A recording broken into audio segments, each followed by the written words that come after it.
Hello and welcome back to the Musical Instrument Investigator. Today we have something a little bit different. We have Max with us again today. Hey guys. And what we're going to do, Max has an interest in the violins by renowned maker Jean-Baptiste Vuillaume. And it's one of his kind of bucket list things, I think, to own one. So what we're doing on this particular video is we've looked at across the internet, we've scoured it briefly, not too intensely, to find Vuillaume violins that are either coming up for sale at auction or that are currently for sale in dealers' websites across the world. So we've kind of, that's why we've got all these tabs up the top. I think we've got about 16 instruments to look at, and so basically we're going to go through with Max. He's going to comment on them. We'll find out what he likes about them and what he doesn't like price wise, if we have an indication of price, and then he'll let us know his favorite one at the end. So yeah, without further ado, I'm just going to pass on to Max. He's just going to speak a little bit about the man, the legend, Jean-Baptiste Vuillaume himself, and then a quick reason about why he would really like to own one, and why you should, if we had a Patreon, which we don't, you should donate money so we can get the Vuillaume fund going. Anyway, enough rubbish from me. So Max, take it away. So, the thing with Vuillaume for me is that, a few years back I've seen, because there are a few of them for sale pretty much every year, and most of them, because of the age, they're all made around the 1800s, and you will see most of them are made around, from 1840 to 1860. That's when the Vuillaume workshop made the most instruments. They already came out antiqued, and after 100 years or more, they all end up looking, beautiful instruments. But what's really interesting is that whenever you read about these legendary instruments like Strats or Del Jesus or even maybe Guadagnini's, or especially very famous instruments like the Messiah Strat, the Lady Blunt, or the Il Canone, these have all gone through the hand of Vuillaume, and he's the one who did all the complete modernization of how we see what a violin is today. So he is probably as important to how a violin becomes as these big name Italians. He's not the one who I always thought that he's the one who actually designed the modern setup, but as I kind of looked into this issue further, that the modern neck actually already came way before Vuillaume, but he really kind of finalized the whole package with where you see the modern bass bar, modern fittings. And what's really interesting about Vuillaume and, or say, French violins in general, you can actually see from their products what kind of Italian instruments were available to them at the time. Vuillaume, I would say, is a bit of a different species as compared to all the other what we generally call French, makers like Colin Mazan, or later on we have these mass-produced like the Bernadette or JTL. They all have very standardized method of making. They all have these external mold construction. The French orange varnish with all these with a black ink. But Vuillaume's, he came down from a line of very refined copyist of Italian instruments, like from Lupo all the way down. Vuillaume, so his instruments, they don't come out as French. They're completely after the Italian way of doing it. And to a degree, I think some Italians were even influenced by them. And in a lot of instruments we'll see today, you see this bit of a clearly fake antiquing. Even just the one in front of us right now, see these little dots. These are definitely not a natural wear, but these are actually these don't come as a feature for Vuillaume. They're actually just normal. So most instruments, they may end up looking like this, and the reason that's actually because the instrument available to them The kind of Strat they were copying were actually in very good condition when they had it. They had large chunk of red varnish still attached to them. So people like Vuillaume, they pick up these instruments, they take a look, and that's what they see, and that's what stuff they're going after. But then until the Messiah Strat comes in, you start to see these Vuillaumes that are made in just mint condition, all red varnish, very refined square corners. Yeah, I've seen one of those before, and then there's also one of the really famous quartets. They're all in these very refined condition, no antiquing whatsoever. That's actually a feature because I think that only started happening after Vuillaume started studying the Messiah Strat. So I thought it's a very interesting history, and I guess we can kind of go into these individual instruments because just by summarizing, it's hard to kind of understand what they are. And just a quick note about my obsession with Vuillaume. Um, I really have a mixed opinion on them because I think there are so many of them out there. If you go to any music school, someone has one of them. But they're wonderful instruments. They're not necessarily all made by the same person, by the guy, but they're all made at a very, very high standard of workmanship, because their reference are the best Italians in town. And I guess I'll pass baton back to you. We can kind of get started with some of the instruments. Yeah, no problem. Yep. So we're gonna have a look through the available instruments. So yeah, Jean-Baptiste Vuillaume, born as it says here in Mirecourt, 1798, and died in Paris in 1875. As Max said, quite a revered kind of maker, one of the first people to really kind of look properly at some of the really fine Italian instruments outside of Italy and kind of really make kind of accurate copies and kind of bring the standard of making up to that kind of Cremonese level and many other things. But that's not the main point of this. This is hunting for Vuillaume, so we'll carry on. So here, the first one we're on the auction house Ingalls and Hayday, like a very highly regarded auction house. They have an auction coming up in June, and they actually have 4 Vuillaume violins of differing kind of quality, I suppose, or different kind of appeal. So this one is lot 29, and it is the Tsar Nicholas X Isaac Stern. So it has quite a lot of provenance already. A decorated violin. So from Paris period between 1840 to 1841, and it has this interesting kind of what do you call it, family kind of crest kind of thing at the on the back. There's a few more kind of information here. The provenance is kind of goes on, but we won't go into that so much on here. The estimate is 180 to 250,000 pounds, so this is not cheap at all. So Max, what should I go through the pictures quickly, and then do you want to kind of see what you think? We can do this either way. We can kind of all look at one picture, we'll finish analyzing that picture, then we go to the back, then we go to the scroll. Yeah. So instead of, okay. Do you want to start on the back, or do you want to start on the... I can start on the front, that's fine. Yeah, let's start on the front then.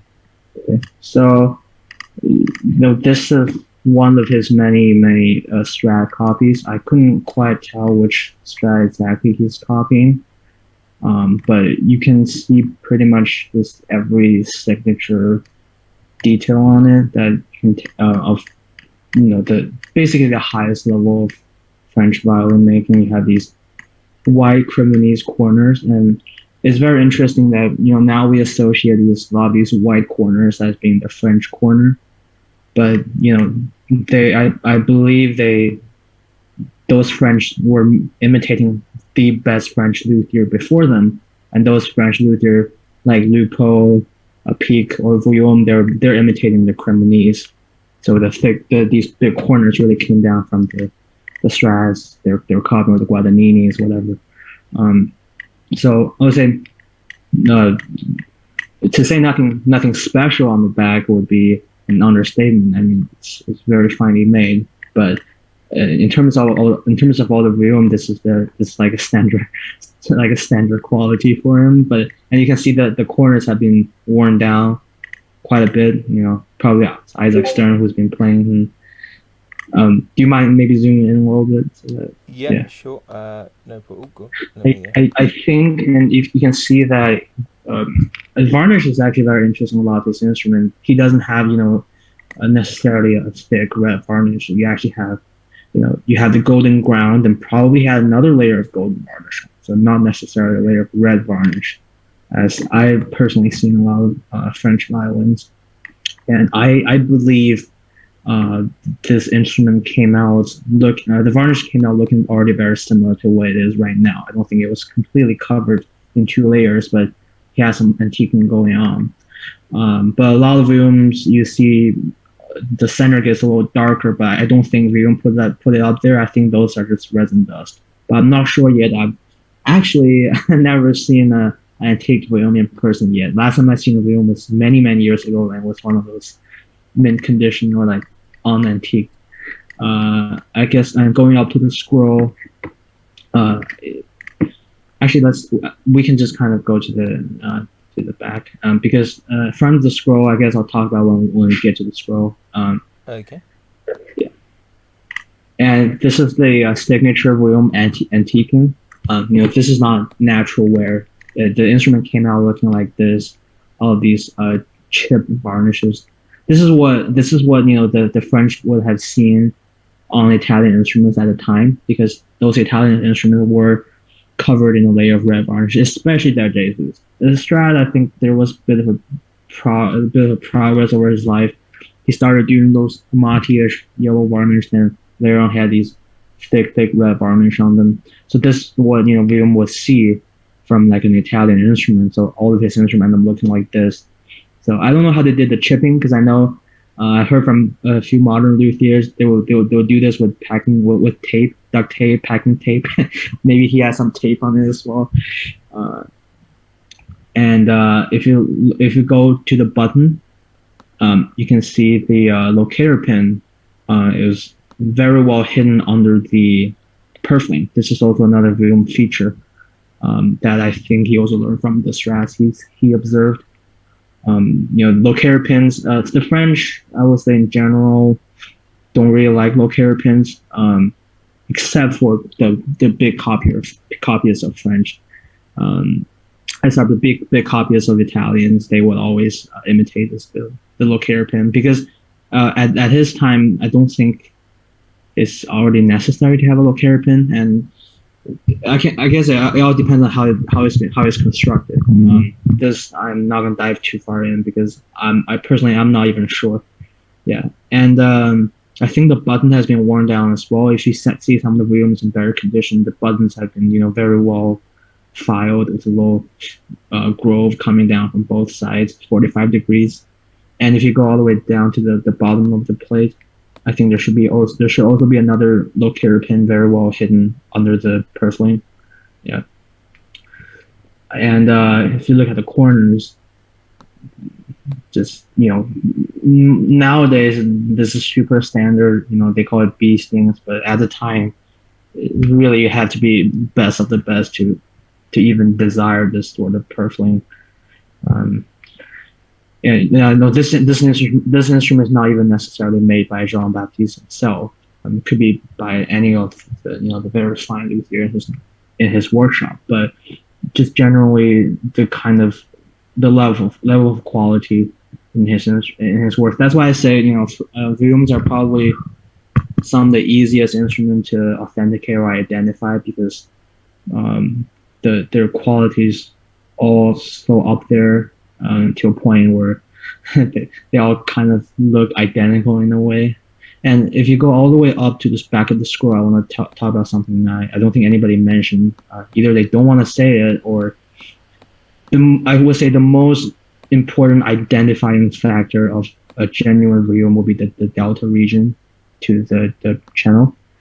Any Vuillaume, they will always clean this part to like absolute perfection.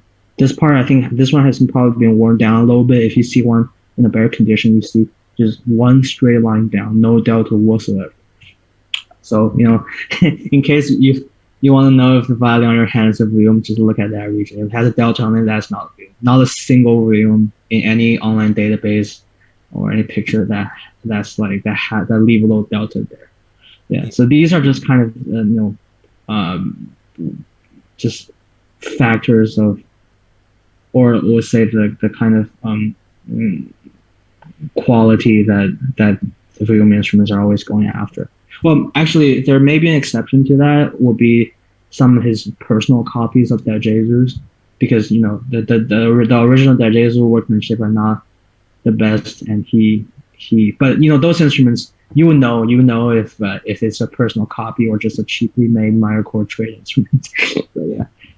So just for anyone watching that doesn't understand, the delta is here. Sometimes there's like a triangle basically that's left from the making of the back of the scroll, and what Max is saying is that there is no triangle on the Vuillaume violins. It comes straight down the scoop, so there's no triangle that you sometimes see on kind of cheaper trade instruments, or maybe just some other instruments that's the people's particular preference of making, but not for the Vuillaumes. Do you want to look at the front of the scroll? I think we can just go to the scroll. That would be fun. But I guess I can talk about the front. Just a very standard, I would say, Strat scroll that he definitely copied from Strat. And every line is straight, very symmetrical. I'm not to a point where I can make more comment than that yet. So I think my comment would be, I don't really like these pegs. Yeah.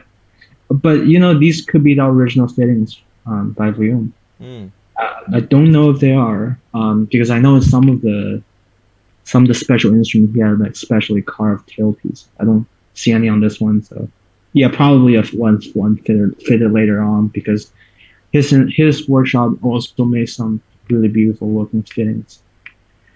Let's a quick look here at the side profile of the scroll. Beautiful. Yeah. So I also believe that when Vuillaume made some of these scrolls, they were not, the kind of Messiah Strat scroll where every line's, cut and straight. I think he also kind of sanded them down a little bit because of the Italian instrument he observed. But we can also see some black lining still kind of are still a bit attached to the scroll. So I think he may have some sort of full black lining around them. I don't know if he intentionally sanded them down or for just antiquing purpose, or if they were actually completely painted. I'm not too sure about that. Kind of have to look into that issue. But this is not, the scroll doesn't look Strat sort of, per se. But it's a very nice scroll. To me, I don't have a mental image of what a typical Vuillaume scroll looks like, because his scrolls are always kind of modeled after, maybe a more experienced luthier or experienced dealer would be able to tell if a scroll is made by Vuillaume. At least I don't have a particular mental image of, because they're not the most distinct scroll, but they're all very well made. They're beautifully made. Yeah, so this one is very symmetrical. Definitely, you can tell it fits the model. It fits the Strat model. Yep. Yeah. Yeah, it's just quite a fine instrument in general. Really, some nice wood used. Yeah, see, there's the beautiful flat arching. A lot of French violins have arching issues, and Vuillaume's is always the standard Italian arching. And I think the neck is also original, so you can tell the time this instrument is made in 1840. It already has properly made modern setup. I don't think there's a graft on it. I think that really. I didn't see one. No. It's a bit hard to tell, but because there is a bit of a standard for what a neck should look like today, and that is slightly different from what they have in the 1800s. And different luthiers also have different opinion, but seems like when Vuillaume made this neck, it's already, our modern standard. 'Cause a lot of neck at this time will have a neck overhang that's a little too low. If you can kind of zoom into the heel of the neck, a lot of them will have a very low overhang. This one I think also is slightly low, but it looks pretty much like the modern height that's acceptable now. A lot of Strats have these old necks that have low overhang as well. This one is almost quite interesting after all these years. Somehow the instrument actually maintained its neck angle, the neck setups. It's all good. I don't know if the fingerboard is the original Vuillaume fingerboard. It could probably not, because after all the playing, the fingerboard has probably been swapped. But it's quite astonishing that it has a functioning original neck on it, and a lot of Vuillaume instruments still do. Definitely. Any further comments on this particular violin? I saw something interesting, that the ribs are not antique at all. They are just completely painted in, which almost doesn't quite match the back. You can see how all these intentional antiquing and some natural antiquing, and the ribs are just just completely painted. But I guess they didn't quite care about it. Because I would assume a modern luthier will kind of sand down the ribs as well to kind of give that that antique vibe to it. Yeah. Yeah, definitely an interesting thing for sure. Shall we move on to the next one? Yep. Okay, so Ingalls and Hayday again, lot 163, another violin by Jean-Baptiste Vuillaume, of course. This one's Paris, circa 1840. It's in its case. It has a few documents with it, including a Hill certificate. This one is slightly cheaper on the estimates, 120,000 to 180,000 pounds. I keep on wanting to say euros for some reason. I don't even know why, but yes, not as. Oh god, I've done something funny there. Not as. Guys had to kind of close this page and I've kind of wanting to make everything blue varnish. That's my calling card if I ever make a violin. Should we start on the front? Sure. Yeah. So I think this one is made CSS circa 1840. I assume the reason they say that is that there simply isn't a date on the label, which is also very common for Vuillaumes, and also there's a signature. This guy would sign the back all the time. He had these. If you look up, just real quick, look up a Vuillaume signature. This guy has some of the fanciest signature ever. Let's have a quick look.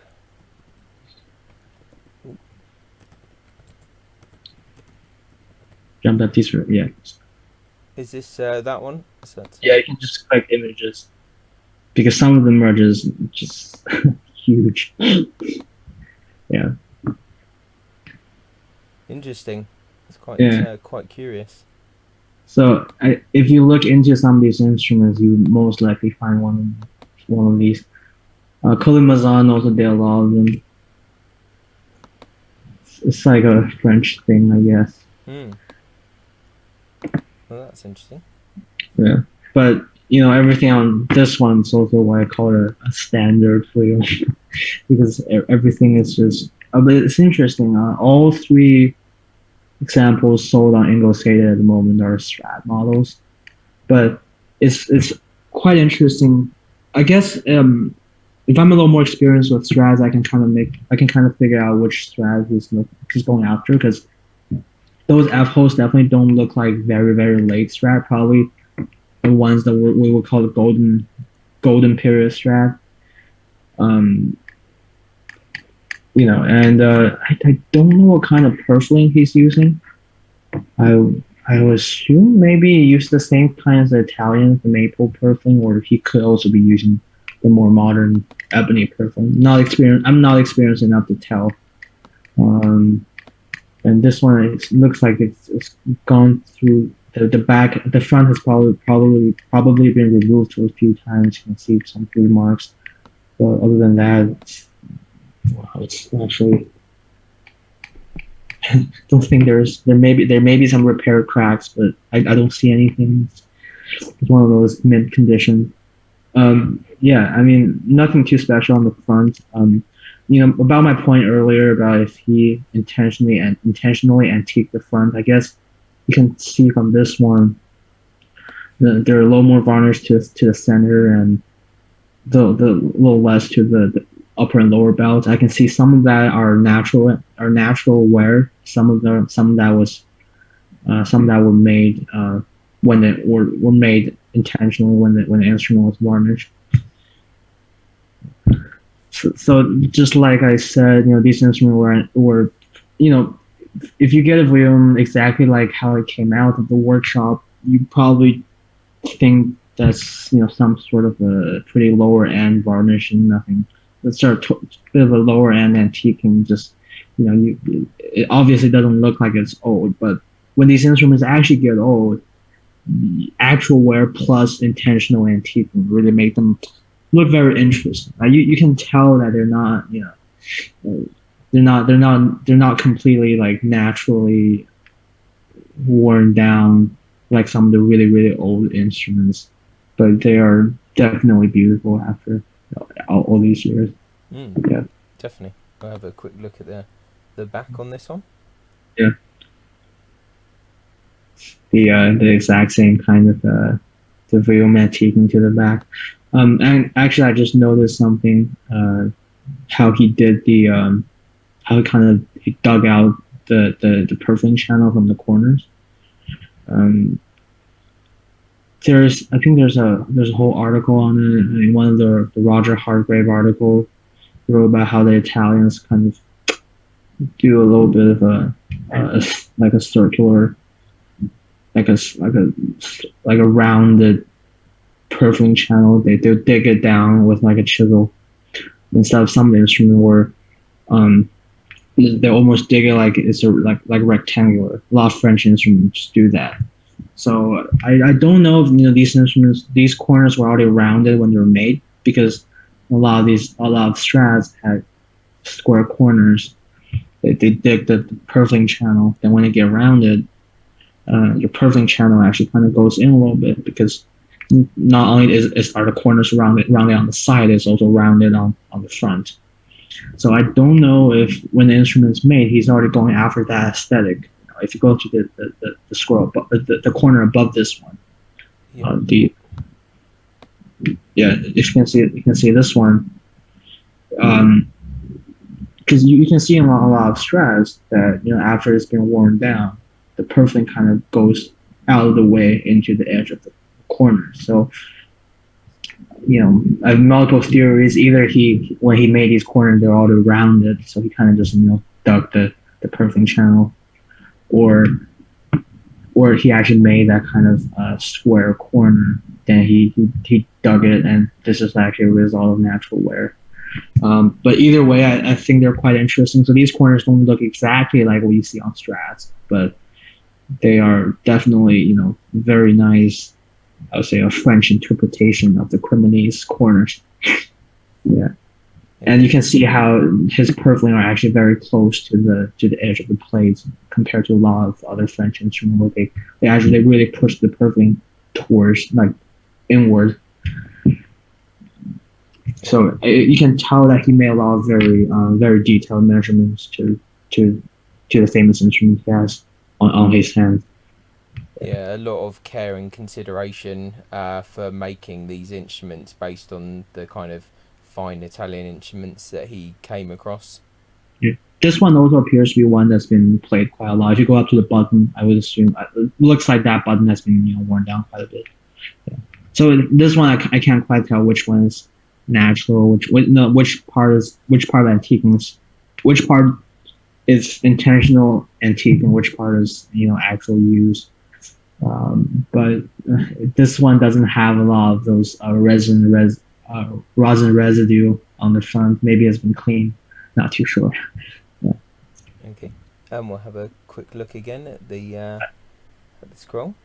This one's interesting. That it looks like it's got some peg bushings, but the other one looked like it hadn't had any from what I Yeah. saw. I don't know what would be a reason for them to do this. Maybe this one even has a grafted neck. Let me see. No, it's actually, yeah. This one has a grafted neck. That's probably why. Hmm. Yeah. So at some point in this instrument's life, probably someone realized that the neck needs to be replaced, and I guess it's like a common procedure for them to start re-drill the peg holes after a neck replacement. That's probably why. So yeah, this one really has been used quite a lot. But somehow I think this scroll looks more like a Strat scroll than the other one. Yeah, Can't really tell why. Yeah. there's something about it, isn't there? I think it shows more age as well than the other one. Yeah. But maybe that is because of the bushings and everything. Mm-hmm. And it's funny if you look at near the on the how do you call them? On this view, or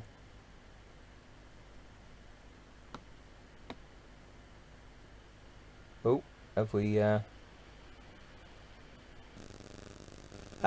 just had a bit of internet dropout there. Sorry, Max. I just swapped over to the tether it to me phone. You were just talking a little bit. We were speaking about the scroll and how it looks a little bit kind of older, perhaps, than the last one we just looked at. I was gonna say, you actually have quite a bit of dust accumulated in it. I just remind me of something interesting. You actually, for a lot of the older instruments with red varnish, you actually see something. Some of them turn purple. A lot of the time, I don't know if it's actually because of the dust or the varnish itself actually changes color. But I guess you see a little bit here. Yeah, I mean, nothing too interesting. Have a quick look here at the side. And to be honest, now I thought about what the comment I made about the varnish. If you look at pictures of some auction houses, especially Telesio, they end up looking more red than what you see here. I think could be also Ingalls Hayden's photography that they may look a lot more red. This is like a thing where you can't really tell what the actual color is until you see it in person. Yeah, I mean, to me it kind of looks like there is some kind of antiquing on the high points, perhaps. There is some, it's just quite subtle, really. I think if you look at the sides, you can see maybe this one a bit more. You can see kind of subtle, especially here on the top shoulder. You can see that there's a bit more wear. But then again, like you said, this could be actually natural wear. It's kind of hard now to know what was kind of from the workshop and what is now actually natural. Well, at least I know that. Oh yeah, it's another thing. I somehow ignored this because I didn't think this was important. I thought this was natural. And by the way, just finish your point. That little bit of wear in the middle is definitely intentional because you see that on pretty much every single Vuillaume instrument. A bit in the middle, the wear, you see how from the middle it kind of opens this up. bit, yeah. Yeah, that's 100% intentional. Yeah, I think more this shoulder and perhaps here looks like that could be like player wear potentially, but then again, it's difficult. And okay, go to the back of the scroll, all the way to the top of the. Yeah, or if you can just show the maybe it's easier to see from the back picture. Yeah. See how the top of the scroll has been worn, the scroll channels have been worn down. I thought this is natural. Then I realized that it's very, very likely that they did it intentionally because this is how I remembered it. See, a lot of Italian instruments have this because the way that these instruments were stored, they were stored in these instrument cabinets where they had to pull the instrument out. And during that process, the back of the scroll will get worn down by the furniture. I don't think in Vuillaume's time they do that anymore, because at his time, musicians are already carrying their personal instruments. I don't that they'll be stored in a case. I don't think they'll be dragged in and out of the furniture anymore. I could be wrong, but I say quite likely that this stuff is intentionally done to mimic the Italians. But I still could be wrong because I'm not too familiar with how they store the instrument. Just from my memory, I think this is a bit of an older thing. So I don't think you see this on even some of the older French instruments. But I had to double check that. Yeah, just my theory. Okay, yeah, well, it's an interesting one. Yeah, it's a bit odd to see a lot of antique Vuillaume having wear over here when they're not really stored in the same way that those Italians were stored in. Yeah. Yeah, I mean, I don't really know so much about that. I mean, I presume that there is still some kind of wear, even in a modern case, where the scroll sits at the back, but I don't really know. I have a Perrion Wilkinson violin, Dublin, kind of 1815, and it's very worn here, exactly like this. But yeah, I just assume it's was to do with cases and storage. Yeah. But I don't know how modern cases, what effect that would have from the older cases in the Italian time or other places in Europe, the world. But it's definitely a curious feature. I mean, there's only one way that this kind of work can be made is when the instrument's being dragged in and out of something. So in some cases, we do that if the instrument has to be taken out from the back. So, like you said, yeah, probably this could be natural. Not too sure, but definitely a modern case would not produce this because in a modern case you put the violin vertically in and out. You don't drag it anywhere in any form or another. Yeah. Yep. Okay. To your liking, these are better pegs than the previous one, I think. Yeah, I prefer these pegs. I mean, I think like that's me. I'm the peg man. That's one thing that I noticed straight away. So yeah, I think these are better pegs. They fit the instrument. Yeah, and what's the thing called again? The nut. No, the other big piece of fitting. The tailpiece. The tailpiece, yeah. Very interesting tailpiece on this one because this is an actual old boxwood tailpiece that a lot of famous instruments, like a lot of the Jesuit strats, have. I somehow couldn't find a market where these old tailpieces are traded. If anyone knows where I can find one of them, please let me know. Because these tailpieces just work so well with these older instruments. To my knowledge, no modern fitting workshop can do this. I don't think not that they're not able to; they can totally fake it. But I just don't think anybody's doing this sort of because you can tell that this was a yellow boxwood fitting, but with all the dust and sweat, it gets stained into this bit of a darker brown, even purple color. I thought that's very beautiful. Yeah. Okay.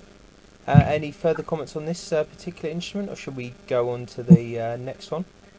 And there's some cracks extending from the bottom that's being repaired, I think. Yeah, you can see here. I mean, there may well be a lot more repairs going on here, but at this level of instrument, the restoration is usually so good, it's very difficult to tell sometimes. Yeah, exactly. Yeah, you would need the condition report really. So we haven't gone that far to get the condition reports for all of these instruments because we're just kind of skirting over. I request a condition report for all of them as if we're looking to buy a room. Yeah, exactly. Yeah. Okay, let's go on to the third one. So lot 179, another violin by J.B. Vuillaume. This one is an earlier one, Paris 1828. In case, and it has a certificate from Joseph Vedral, The Hague. This one is a lot lower estimate. This is 60 to 80,000. I can say straight off aesthetically, I'm not so enthralled by this particular one. Mhm.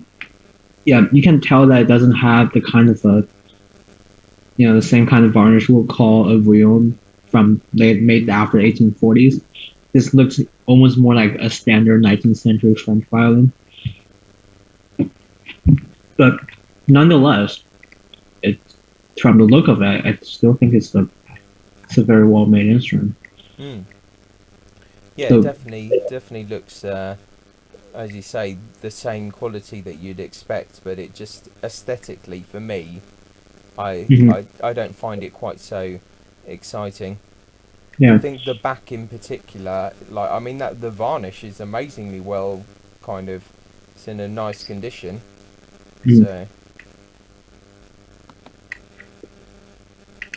Actually, this is a probably a good example of what we talked about the delta, okay, because yeah, this one is actually in very good condition, and you can see that the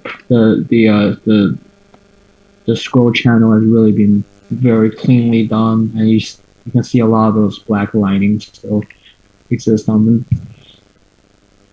you can also see on the button a bit more where you have those cuts a little bit. Mhm.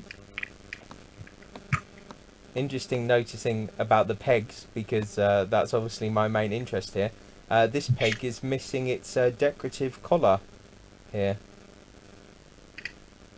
Yeah, Oh, yeah, that's my one observation here. This is my expertise. Is I yeah. can notice when there's a collar missing. You would think for a 60,000 to 80,000 pound instrument, they will at least have some complete pegs.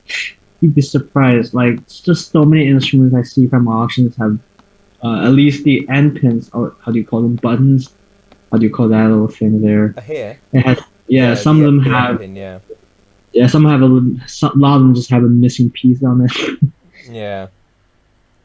It is sometimes interesting how instruments are presented for sale. Uh, Ooh, so you have a quick okay. look at the. So the scroll has a lot more of the kind of the black lining edge Yeah. work.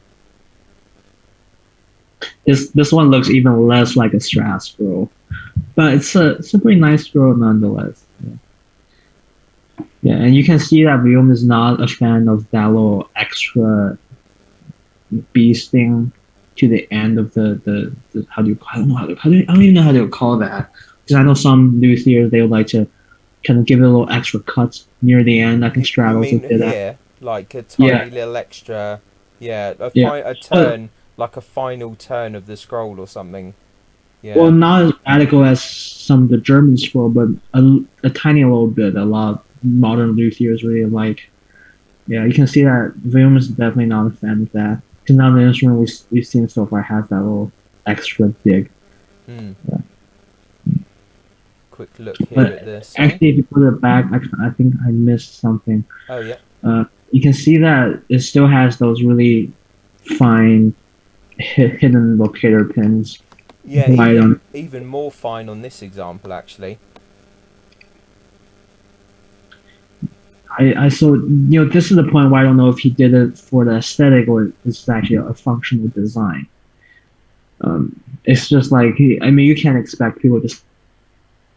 I mean, it's a celebrated thing when you hide it, but when you when you put it there and it doesn't serve a purpose and you hide it, it's unless you're just being really extra, which I know a lot of luthiers are. It's a good thing, but this one it gets me a little confused. And also you can see that the bottom purfling is actually done in two pieces, and they join right above the locator pin.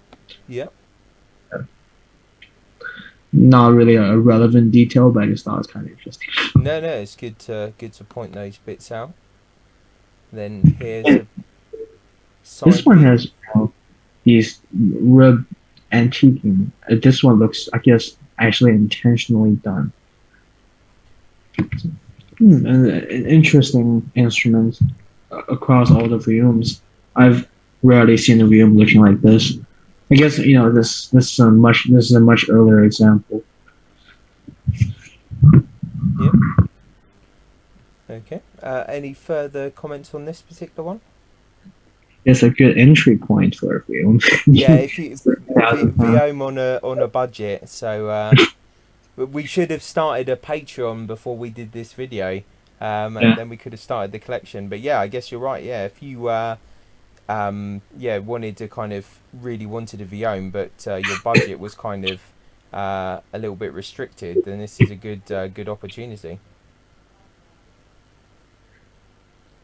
I think converted to US dollar, that's still almost 100,000. Well, on American auctions like Terezio, these are valued at around 200,000 as well. So I think, I mean, at least the one we saw just now, the 1840s, 1860s, those are valued at around 200,000. Hmm. I So think we'll see that a bit later actually on one of the dealers' websites as well. all right, Should we guess we carry on? can. Yep. Okay. So here we go. The fourth violin in the Ingalls and Heyday lineup. This one is Paris 1827. It has certificate from Lyon and Healy, Chicago, 1929. Interesting. So that one made its way over quite early and it's come back. Also certificate from William Moenig and Son, Philadelphia, 1993, and some other bits that we won't go into. 120,000 to 160,000 pounds is the estimate. I have to say, out of all of the Vuillaumes in this Ingalls and Heyday auction, this I think is actually my favourite from the auction personally, from an aesthetic point of view. Yeah, this is an interesting one because it doesn't look like it came out with too much artificial antiquing. I mean, it could actually have looked very similar to the one we just saw, but this one has been really used, so that's probably why it definitely looked a lot more natural than the other one. Doesn't It looks like a well used fine violin, and I have to say, we miss a little detail that almost all the violins we saw just now are measured at 359 millimeter to the back. This one as well, except for the Tsar Nicholas, which is 357. But I think that one was also made at 359, but it has been worn down to 357. Which is interesting because Strats were not 359. So he was copying Strat very closely, yet his instruments are slightly longer. Mm. Reason being, I have no idea. Yeah, that's definitely interesting things. Any comments on the scroll or the button on this particular one? Yeah, I think this one's looks definitely much closer to the one we just saw, and somehow its value is the estimate is a lot higher. Maybe condition issue, but ooh, that's a big pin on the button. Mm. It's almost like a German violin or something. And there's Yeah. no locator pin under the purfling, so this is an unusual one. Yeah. There's something interesting about this one for sure. Almost doesn't look like a wheel. Oh, But that's of course, if you scandalous. look at it, yeah, it could be. I mean, it could be probably made by one of the whoever was working in his workshop at the time, because you Yeah. can tell that it has more of these upright F holes than some one we just saw as well. This looks more like a later late period Strat, which has more upright F holes and thicker corners as well. So I said this one looks more like a what you call it, a standard French 19th century French violin. Yeah.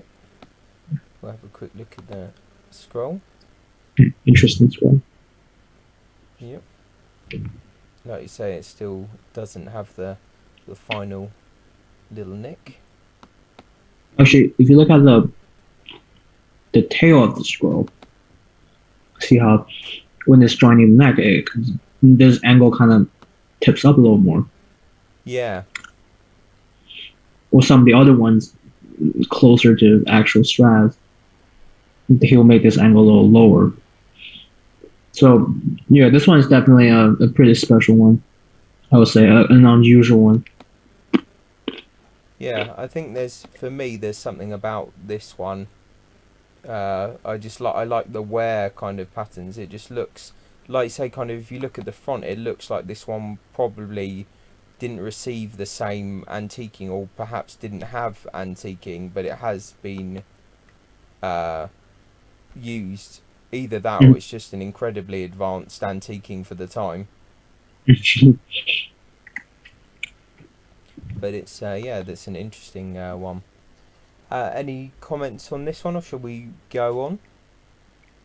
Well, I have a comment, but not completely related to the video. But the more I see these early Vuillaume, the more I think that other violin I talked to the other day could be a Vuillaume. Okay. The corners just look too similar. Yeah. Well, I mean, we're seeing things about kind of dendro and violins being reattributed all the time. So if you're watching this and you have a violin that you thought might be something, and you hid it in your loft, or you've had it under your bed for 20, 30 years, and maybe it's the time to kind of get it out, investigate it again, see And what. just a quick, Yep. exactly. I mean, there are really a lot of hidden treasures, instruments passed down from the family. But of course, 99% of the case, it's it's pretty crappy stuff. But there's more often just to have people thinking they had got something really valuable than people don't really know the value of the instrument. But a quick comment about this instrument: if you can go to the side, not the side, the 45-degree view from the front, you can tell that since this one actually has a grafted neck, it has a much higher modern overhang, Mm. which yeah, which I guess comes to it kind of brings us to the debate whether how far that overhang should be, because um, that that this is one dimension that actually also changed after Vuillaume, because most detail about the modern violin has been pretty much completely established in Vuillaume's time, but this detail has actually changed for the 100 years after Vuillaume. Interesting, So actually. that's why, yeah. It's curious here, actually, on the sound profile, that the see the Mm, fingerboard touching on the top there. yeah.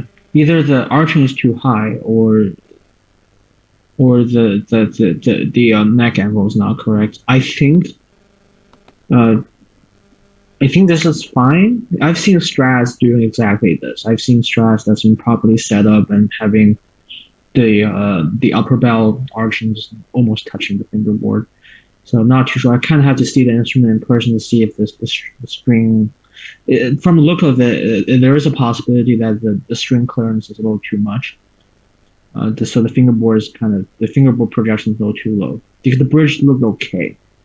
Um, Not too sure, but a lot of these instruments they've been set up for so many years, and if you look at them again, setup has all changed.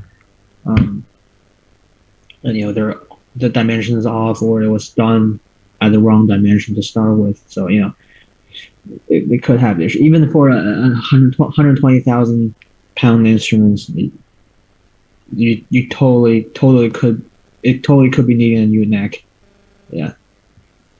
Okay. This, I guess, also comes to a very interesting. I mean, I guess I shouldn't say this, but I guess it's almost it's an open secret that instrument that goes on auctions normally tend to have some problem, and whether to know exactly what that problem may be is hard. This instrument could maybe it's not working out for the player, but they think it's the instrument's issue, but it's actually just setup issue. Fortunately, a lot of performers don't really know about these, and they may be selling a valuable Vuillaume because they think that the violin is not working out for them. And it could be anything, or maybe the instrument itself has issue. So, I mean, I I would prefer. I mean, at least most of the time, if we're lucky, it's just a setup issue. Hopefully, not an expensive setup issue. So I guess that's the fun of auctions, that you see the instrument that could potentially be better, and they've been undervalued on auction. Yeah, Yeah, exactly. whatever. Yeah, like you Yeah. say, it's hard to know exactly the reasons why. Definitely, yeah, sometimes instruments go to auction because it's perceived that they have an issue, which may be the case, or maybe just that the player doesn't get on with it for whatever reason, and maybe it suits the style or the kind of the muscle structure of another player or the pieces that someone else plays, or maybe the people just need the money. I guess that does happen sometimes, and they Yeah. feel that perhaps an open auction is better than a private sale. I don't know. It's hard to say, but Yeah, I mean, you almost certainly make more money from a private sale, but if you need that quick money, I guess auction is the way to go. So I've heard story of people putting their really nice Italian violins on private sale, and in 5 years the instrument's still sitting in the shop. I guess that's a moment if you question if the instrument actually sounded good enough for most players. yeah, exactly. That it depends what you're trying to do. If you need money quickly, like say, you might put it in the auction. So it could well be a great instrument. It's just someone needs the money, and especially at the moment, these are difficult times. So it wouldn't surprise me if a few fine instruments find their way to auction for people that are paying bills off and things like that. Yeah. And a lot of these are just really hard to tell from the pictures. And if you're a player, you really kind of have to go there and try it out. And even for dealers, you kind of have to go and see exactly what kind of work needed to be done. And Yep. So let's move on and away from Ingalls and Heyday. We're going to go now to the one of the Vichy on Xerez auctions that's coming up in June as well, and they have an interesting violin by Jean-Baptiste Vuillaume, made between 1840 and 1845. This one's length of back is 353s. Had quite a few restorations, including a soundpost crack on the top, I think. So let's start off with this picture and then move on. okay, real quick, the form is very strange, but it's a Dage's copy. It looks super wide for Dage. I don't know if it's because of the photography or because the form it is the Dage's copy, but just the form just doesn't look like a Dage's. Yeah, it Yeah, does look quite wide bottomed. yeah. So we'll have to see some of the other pictures. This one's 100 to 120,000 euros this time. You I get it right. So let's see what the other pictures show us. yeah. Here's the back. Got the standard Vuillaume antiquing, and from the look of it, this one's actually in pretty good condition. It's got that little cut on the button. Got these very nice perfume. It's very interesting to see Vuillaume workshops interpretation of a Dagesu corner, because Dagesu or the original Dagesu corners are pretty wide, but those are some tiny corners that they're also doing here. Now looking at these, I'm almost certain that they intentionally rounded these corners because the Jesuits were not in the best condition to start with. So when they're imitating the Jesuits, I'm almost certain they already have, they're already seeing these rounded corners. So that's what they have here. But it just looks a bit funny, at least on the front. Back, I guess, looked okay. And another comment to make is you can see how the beast thing is pointing downwards towards one edge of the corner. Similarly, if you look at the corner below that, you can see the bee sting is pointing up. If you can kind of move down low, you can see it's kind of pointing up. This is actually, from at least my knowledge, it's a French thing. A lot of French maker did this. At least the Italians had this in, like, if you look at some of the strats, they had this, what do you call them? I wouldn't say intention. I mean, it kind of goes this direction, but not as radical as some of the French makers. They would really make that beast thing curve up or curve down towards the inner corners of the inner corner of the corner. Yeah. Yep. Should But the we? word I was thinking is tendency. So you see some of the strats actually have that tendency to kind of curve that B string, but not as radical as some of the French makers. Hmm. Let's see what other pictures we have. Oh, a bit of a close up there of the F hole in the corners. This Have one to also has beautifully hidden locator pins. Yeah. have to say that the pictures are quite good actually on this auction so far. Let's get that back view there. Ah, the scroll. This is Actually, yeah. Oops, sorry. just on the scroll picture there. Yeah. Should I say something about the scroll? Go for it. This is not a Dead Jesus scroll in any way. It's like they've gone really freestyle on this one. But it's out. When I started, I said I couldn't find any distinct feature of Vuillaume scrolls. Now just looking at four of them in a row, kind of got my memory refreshed. Now I'll say there is a bit of a distinct look to them. Yeah, it's interesting when you have so many back to back, you can really start to pick up on these kind of similarities of kind of workmanship.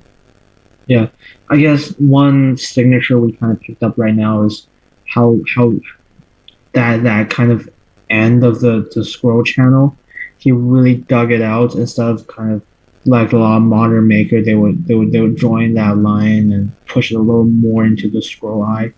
It's hard to describe. Maybe if I can make a annotation, if you can just stay here. Yeah, you can see how Yeah, you expect a tiny he bit would more here. Yeah. he really dug it out. I mean, a lot of modern maker, what they would do is that they would make it kind of just inward very naturally, and then like out just a tiny little bit. This is what Strat would do too. But now you see a lot of room. They actually just kind of started here. Yeah. But this is not a Jesus scrolling anyway. I guess maybe because the Vuillaume they realize how ugly the Jesus scrolls are, and they just went their own way for it. Okay, and I think that's it. Back to the front. Should we just quickly have a look at the locating pins that you mentioned? You can do. I mean, this is very well hidden, isn't it? So. But you can also tell that the purfling is joined in the middle. It's purfling. And you can see the nicks inwards at the button very clearly, actually, on this photo. Yeah. So anyway, this is the Vuillaume on the Vichy auction, which is happening in June as well. June the 3rd, actually. I think, is it June the 3rd? I think so. Yeah, and another thing about the final words about those instruments, it's I zoomed in, I saw the corner because I thought the corners looked a little funny. I now kind of figure out why. The bass side corners of the front plate actually looked all right. They were decent Derge's interpretation. So one on the treble side, I don't know what's going on. They look pretty wide. It's just almost it doesn't quite like fit the whole picture, especially the both the upper and lower corner, but the upper one kind of got worn down a little bit. Yeah. Yeah, I don't know if it's because the photos kind of made it look confusing or it's kind of funny. I don't know. It's just like something about this instrument is a bit out of proportion. Or there seems to be some asymmetry in regards to the F holes on this instrument, which I guess is normal if you're copying a Dajezu, but it's hard to tell exactly what kind of instrument they're making this. Because I mean, even the dimension is actually the same as the Dajezu. 353 is better common for. It's a little too wide, I guess. I don't know. Yeah. Well, we're gonna get so much hate mail from the seller and the auction house. Oh yeah, exactly. Yeah. It's an interesting instrument though, a little bit different to the other ones we've seen. So that's kind of good. Good to see some other examples. Well, this is the first Dajezu model we got in so far. Yeah. So, moving away from the auctions, this is our time to really insult people. where we go onto the dealers' websites. So first of all, we're onto the Nippon Violin website. I presume they're based in Japan. Is that correct? Yes, that's correct. Okay, so here they have a Jean-Baptiste Vuillaume from 1860. I don't think we have an indication of price here. 357 back. Bit limited on pictures, but I think you pretty much get that's your lot really. Mm. Like, these are, I think, pretty clear pictures, so I guess we can say a thing or two about it. This one, I would say, clearly has been very well played in. Most of these are natural wares. Probably a very nice sounding instrument that people have been playing for years. A lot of cracks on the front. Um, but this is why I call this is why I call like a beautiful antique violin, or have these just nice signs of use, especially on the Vuillaume. It kind of mixes in with the intentional chipping that's already been done on it. I think it's a Strad model. Is it? Yeah. And I think it's got the old Italian treatment. Got these ebony crowns on it. Yeah, it doesn't have a grafted neck. I wouldn't be surprised. It looks like it may actually have a grafted neck as well. Looks like it has the shadow of it, but the picture quality is not quite good enough to see. I mean, it looks like it here. You can see where it comes in and then comes across. So I think it probably does. Yeah, not surprised, because this is one of those. I don't think this is one of those personal copies of a specific instrument, but definitely look, like a fancy old instrument. Or like I say, like a fancy old instrument in a way, like it's a master, like a master instrument made by one of the old masters, which I guess we don't count as one of them, but most of his instruments don't look like one of them, because so many of them are in such good condition. This one's been just well used, I would say, well abused as well. Yeah, exactly. Yeah, this one does look like it could be older than it actually is in some ways. Let's have a look, because there's actually a couple of Vuillaumes that Nippon have. Not this one. H31. Kind of have to keep going. Let's have a look. Check all these nice instruments. Were they the one who sold the Lady Blunt Strat? Say that again. Were they the one who sold the Lady Blunt Strat, or was that the other one? Oh no, that was the other one. That was the new. That was the Nippon Music Foundation. Yeah, that's the foundation that sold it, didn't they, for the tsunami victims. Let's have a look at here. So another Jean-Baptiste Vuillaume, 1830, circa 1830, 356 back. So let's have a quick look at this one. Now, this is an interesting one. I have a little theory on it, just from the look. I think this was made as one of his Messiah Strat copies, and it's been worn down to this condition. Why do I say that? I think the corners, I think these were made as square corners. He had these squarish, a perfect channel like the original Strat, not the kind of fake, worn down, perfect channel on the other one. So I think this one really started off as a fully red varnished instrument. It's interesting. All these Vuillaume sold by Nippon Violins that have been very well used. So no surprise they're set up in just great playing condition. Oh, look at that! Look at that! This is curious, isn't it? What's happened here?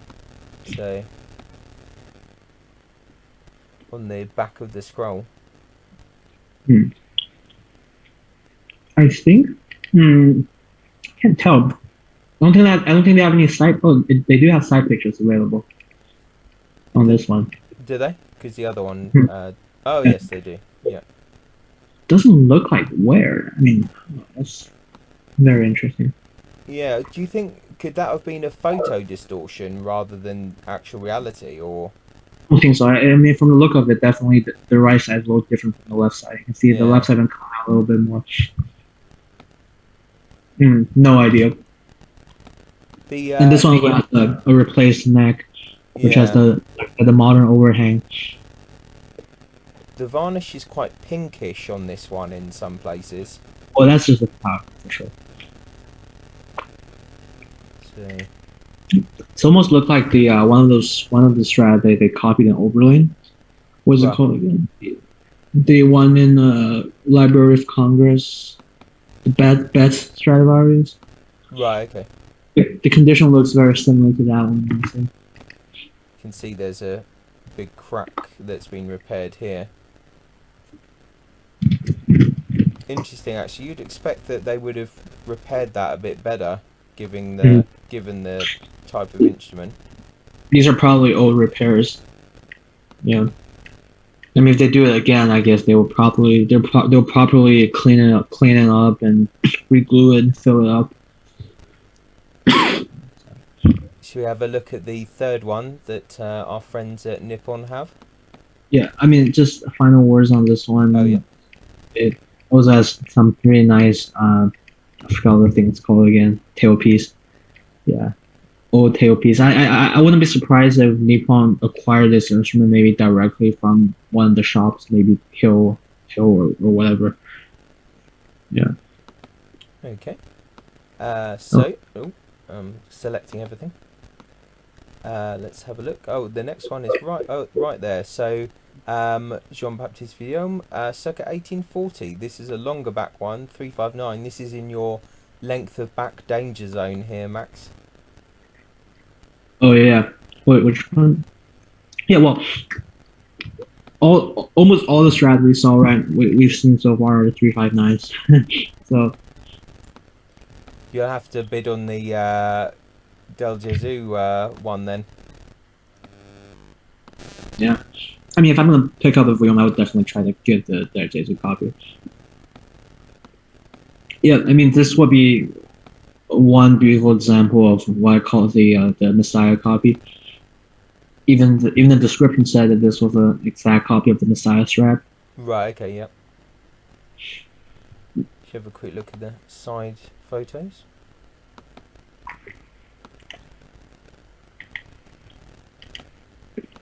I guess if I'm more experienced with his work, I would be able to tell if this is a personal work or a workshop work. Then, this may as well be this could as well be a personal work.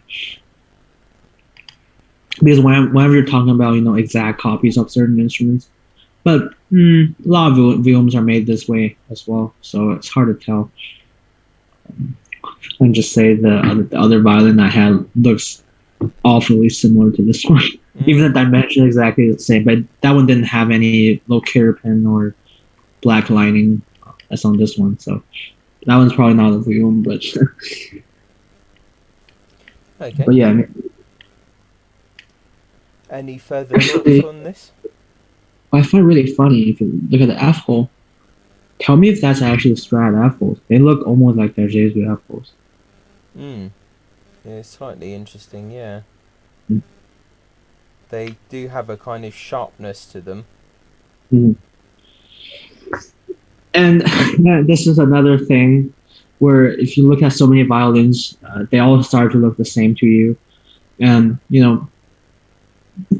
I always say, show me a Jesu or show me a Strat, I can definitely tell the difference between their F holes. But then I kind of just dig in and ask myself exactly what makes them different. And all of a sudden I don't know what to say because, they're all actually equipped with these F holes. Big wings, long upright F holes, and cut in a almost. I mean, their intentions were the same, just the end results are different. So F holes were luthiers show a lot of characteristics to them. So Vuillaume, the workshop or Vuillaume himself may as well be actually thinking of doing a Strat F hole, but they kind of went a little Jesu on it. You never know.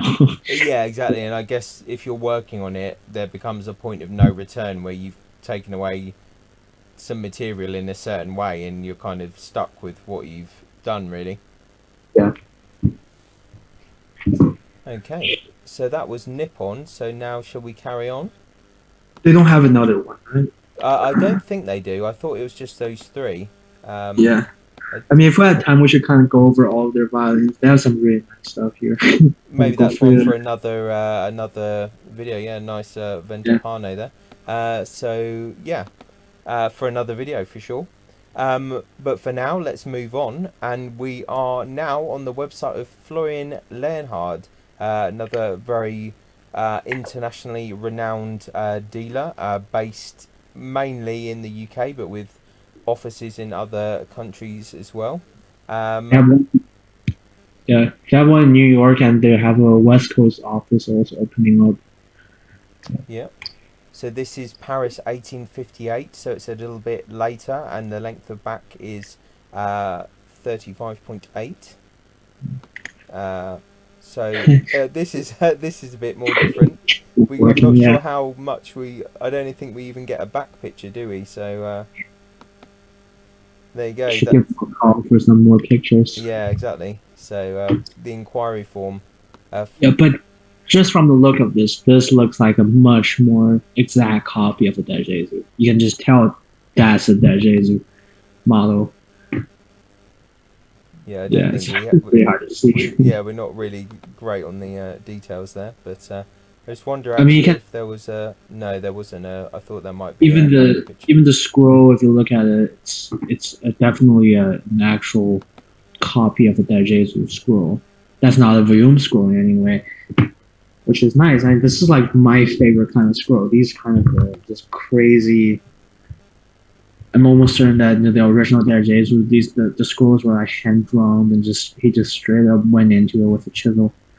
I love those, and nice to see that Vuillaume actually copied some of those scrolls as well, with the eyes slightly pointing upward. They almost look like ears. Hmm. Well, you need to fill out that inquiry form there, and sp- Interested in examining one of the Vuillaumes that's in your London office? yes, exactly. Shall we have a look at the second one then? Because we don't. Oh, Yeah. more pictures on this one. Interesting. That's good. I'm surprised that there wasn't other pictures of that first one. That was a bit odd. So here's another Vuillaume. This one even later. Paris 1862. 35.6 is the back. But is this going to... Oh, this one doesn't jump out at us and try and attack us. So it's a bit different. This looks like a very nice example. You know what I think this is? At least from the look of it, I'm not sure. Like I'm no expert by any means, but this almost looked like a copy of an early Strat. I don't know, like a pre 1700 Strat. I don't know if it's because of the varnish or the F fold. Just part of it just almost says that. Let's see. Can we get a little bit of zoom in this? It's not the best quality, but you can see the fluting there on the F holes. Definitely been used, isn't it? You can see the wear. Yeah. Let's have a look at our other pictures we have. Let's quickly go to the back actually. Let's have a look at The the back back. is actually beautiful shape compared to the front, which I guess is very normal. You can see the pins as well here. And actually, I can see some missing bits on the back as well. That's Oh yeah. probably grafted or not. Right. Okay. Yeah. I don't know what that little circular thing is on the base side of the logo. A This. watermark. Yeah. Yeah. Yeah, it's a good question. Unless it's something to do with the jig for them photographing it. Yeah, probably. As you say, there's a few chunks missing here, isn't there, at the bottom? I was almost worried that 'cause maybe I should leave this out of the video, but I'm trying to see if I can consign the instrument to them. I'm almost worried that they may have to redo the edge grafting on the back because I don't know what kind. I don't know what the repair standard is, but it looks like it's fine to leave a little missing bit.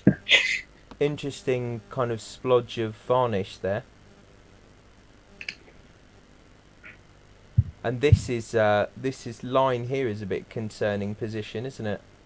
That'd be a sample spec. Yeah, that's what it kind of looks like to me, which is interesting because none of the other ones we've seen have had that, I don't think, or if they have, they've been. I don't think that's a sample spec. A little too high for sample spec. Yeah, It could also be just like some sort of wear. Probably not even crack.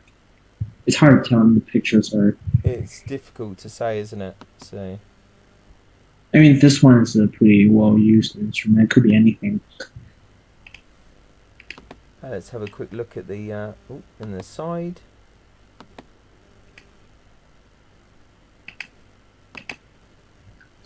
And I mean, somehow we haven't mentioned this, but man, the wood on these instruments are just.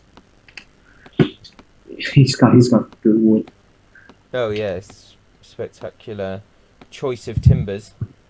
Yeah.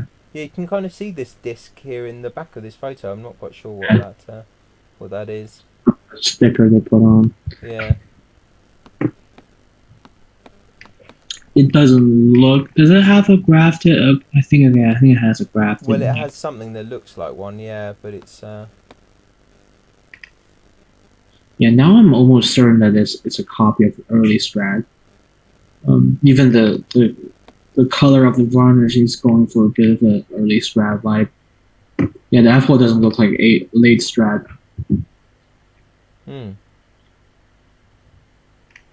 Yeah, it's definitely an interesting one. Yeah. Actually, it's funny. I just thought there's also a Vuillaume viola on Engel's Heyday auction that's actually a Magini model, and we talked about entry point for a Vuillaume. If you really want to buy a Vuillaume and you don't have if you don't have the Vuillaume kind of cash, buy a Magini model. Those are half the price as this other model because those are huge. Mm. Yeah. Yeah, that is an interesting instrument, that viola. We didn't cover it just because we're kind of hunting for violins, but that is quite a curious one as well. Anything further to say about Florins before we venture on?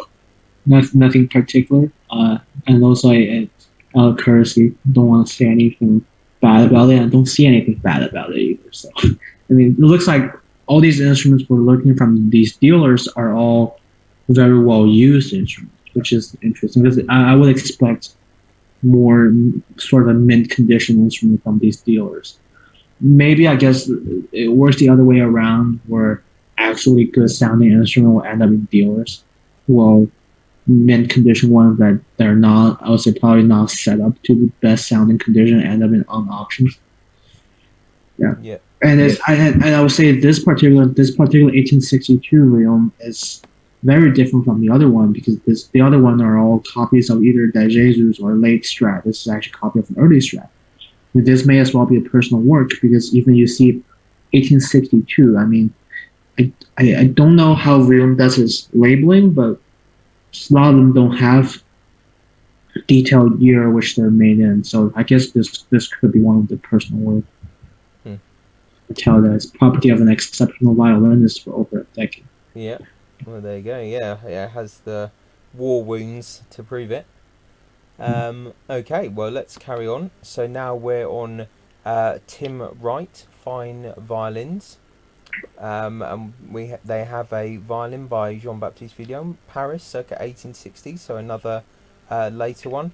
Is this a UK based or? Actually, let me see. I can't quite remember if this is UK based or.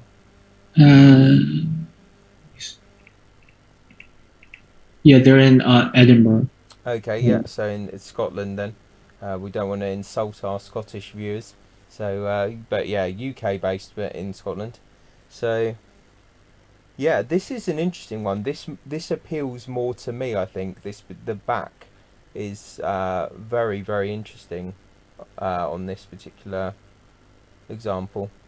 What kind of wood is this again? I mean, it looks like almost like a kind of burl. I mean, it's it's. You can actually open the picture up in the new tab. Just kind of right click on it. Okay. We're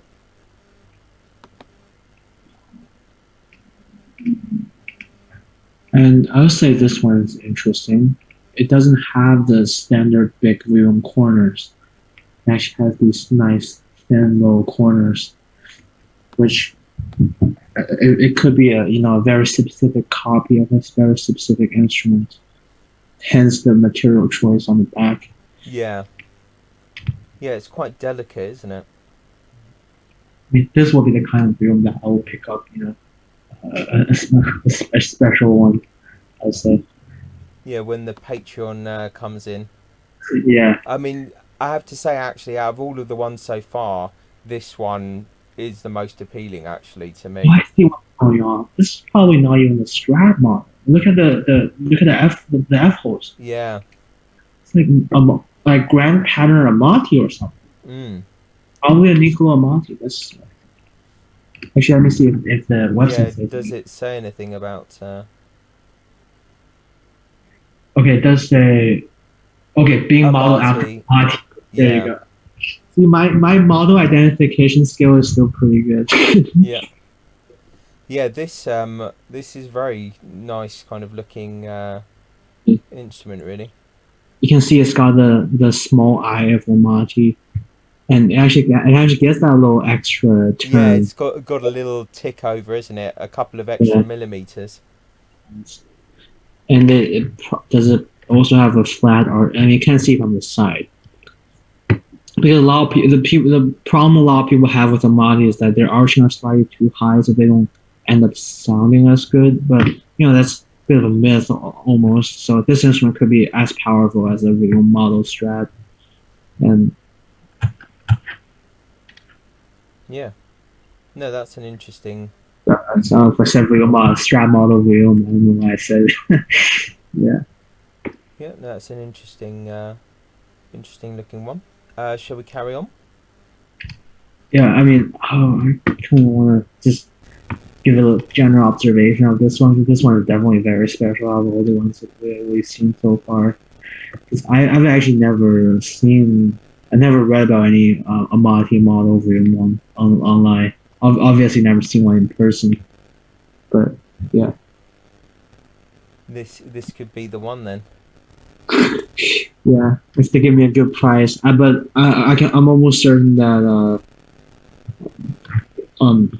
dealer prices are way higher than auction price. But dealers is also where you pick up like nice examples of them. Yeah, we should find out kind of how much this one is. Email them. Yeah, and give them like advertise for them, but I'm sure more people visit their website and watch our videos, at least for now. Yeah. Get in touch. Let's see what we have next. Well, that's interesting that we've seen Strad, Del Gesù, and Amati Vuillaumes now. So get rid of that. So on to the next one. We are on Bishops, I believe, also based in the UK. We don't know the price, but it's above £50,000 anyway. And it's from 1850, Paris 1850. Stradivari model. Excellent condition. Almost looks kind of green in the varnish, doesn't it? Yeah, I mean, it's all photography anyways. Oh, this one's got... I would say this one almost looked like he had some even closer study to Strad. I don't know why I would say that, but it definitely looked less, characteristic French, like the few ones on Engel's heyday.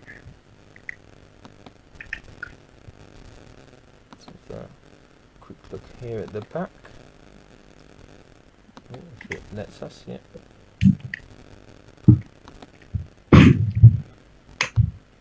Pictures gets a little bit less detailed, zoomed up, but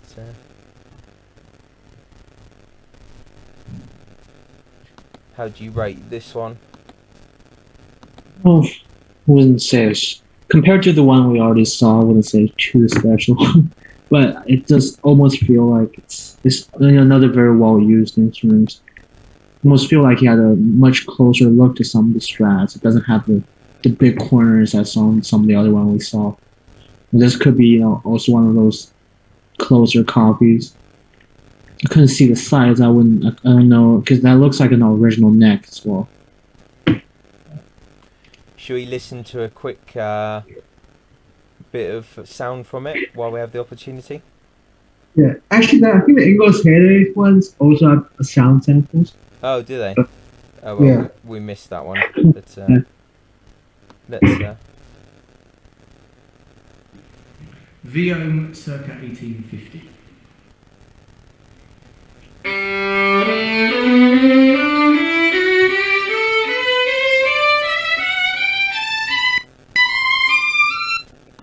Well, we'll stop there.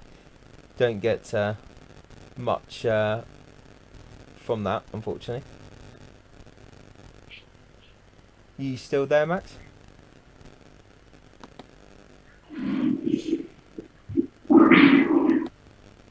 Yeah, unfortunately, that the audio in the video was quite out of sync, probably because it's I'm still tethering from my phone, so it doesn't really like it.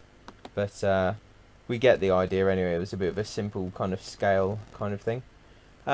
Shall we carry on to the next one? Of course, yeah.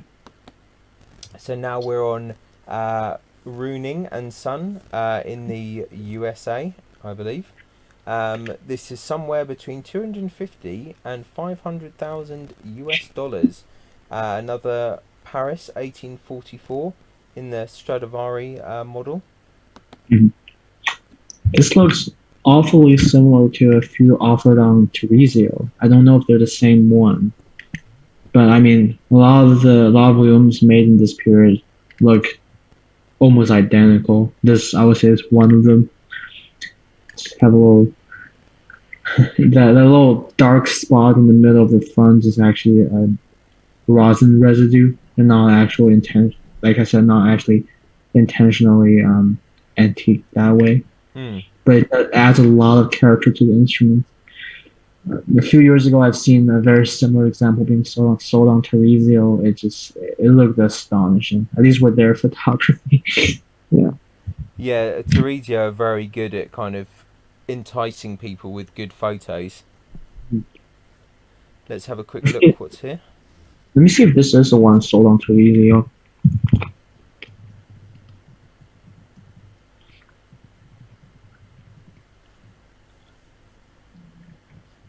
$1844.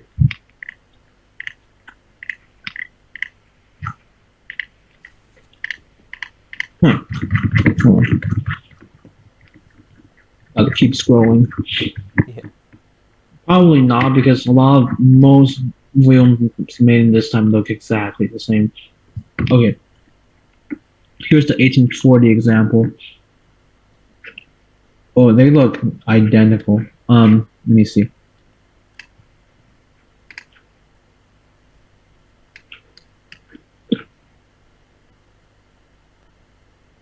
Oh. I'm sorry, I'm on the Cozio archive where all the. Okay, yeah.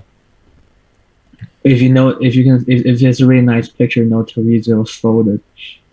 This could be the exact same one. Does it have the peg bushing on the scroll? No. Okay, probably not. But they look so similar. I can't believe it. If I can, I don't know if I share my screen. Yeah, go for it. Share your screen. Let's see.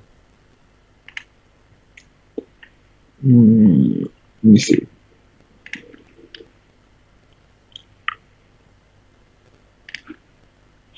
Check this out. They're just identical. Oh, hang on a second. I think I need to stop sharing for a second.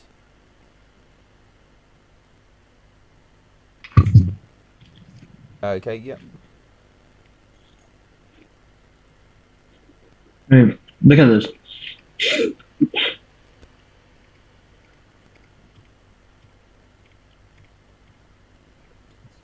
It's so similar, and the back, of course, antique in the exact manner.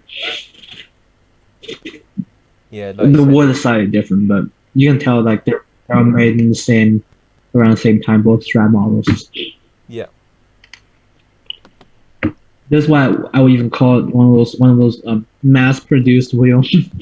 They're literally like thousands of them out there.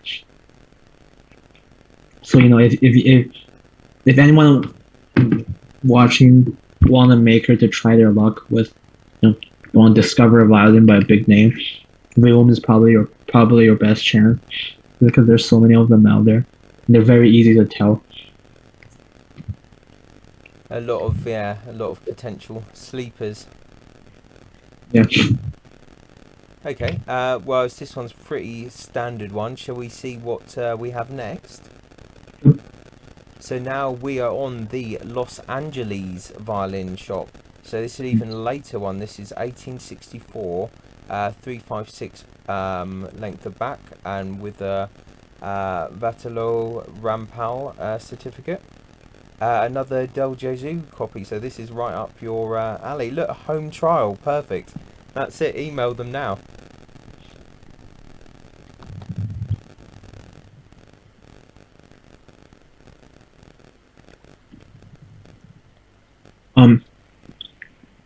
Let me see. Sorry,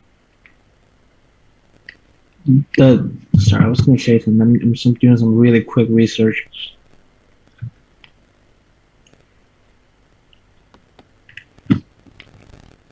Because really quick comment to be made is that the tailpiece, see that little metal thing on it? That says the violin has been through one of the shops. I forgot what the name is. I think it's Willem Mooney. Okay. But I don't. Let me see. You're talking about the one in the LA violin shop. Yes. Yeah. Okay. Yeah. Because a lot of their I forgot which shop. But I don't think it's Willem Mooney. It's one of the American shop. They'll put that kind of tailpiece on every instrument that have been through them. Okay. A few DJs have one of these tailpieces. Yeah. Nice. This almost looks like an exact copy of the Il Canone, which is one instrument that we studied very closely with. You can see that the locator pin is actually not hidden under the purfling, but is actually located a little below that. Mm. Or maybe, if I'm mistaken, that's not a locator pin. Looks like it has something above it as well. Yeah. Never mind, that's not a locator pin, yeah. And this looks like a much closer Del Gesù copy. But just like many modern Del Gesù copy, also has symmetrical apples, while actual Del Gesùs, he will make one a little bigger, another one much more standard. Although I think the one on the left has some differences to the one on the right. Slight kind of asymmetry there. Yeah.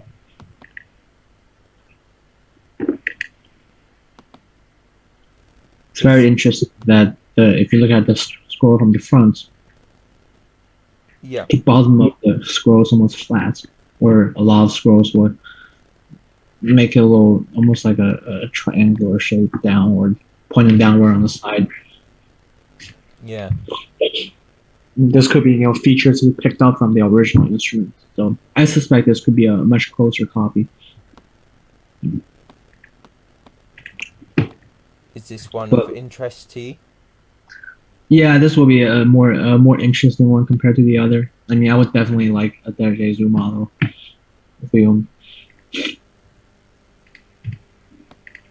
Okay.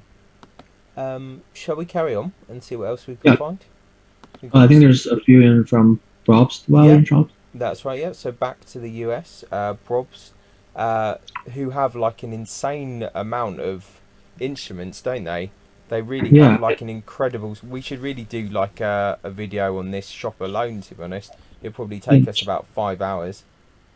Yeah, because this shop doesn't like sound like one of those big names, because you don't hear about Probst everywhere, but they just have some really insane instruments consigned to them. So I don't know what kind of connection they have. Maybe it's some person from one of those big names actually running. No idea. I mean, I know like everyone in this field are interconnected, but I don't exactly know what their connections are. Mm. But it will be an interesting research subject.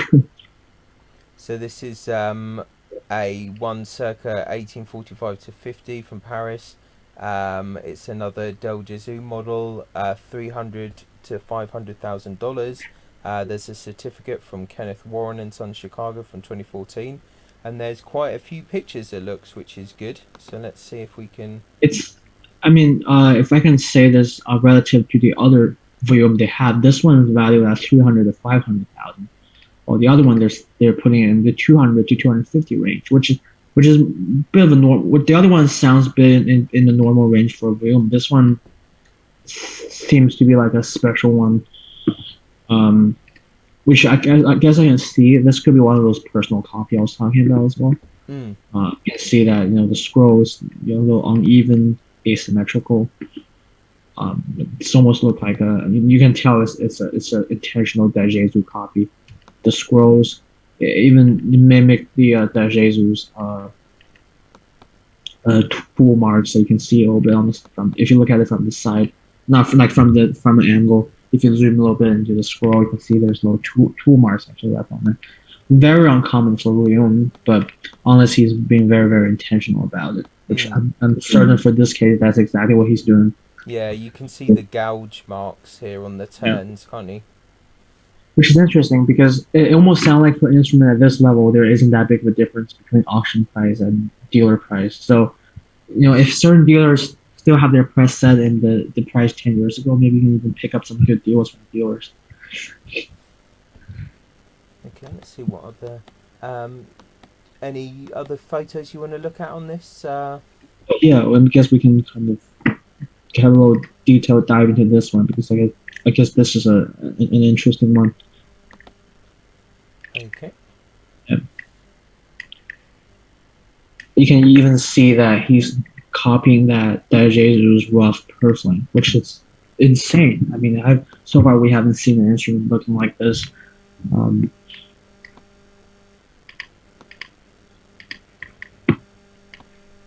Yeah, the attention to detail is quite different to the other ones, which were very almost polished works.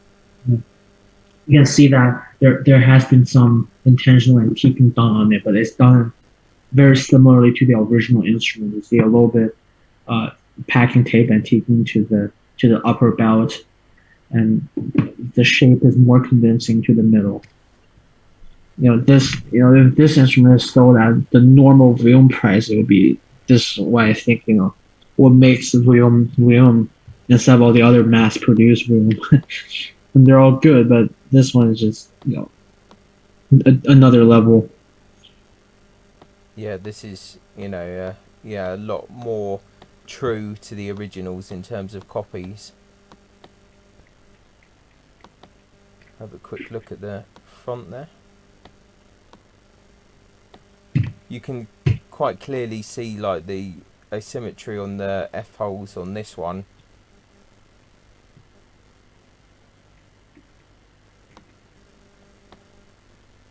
If you can see that on the share.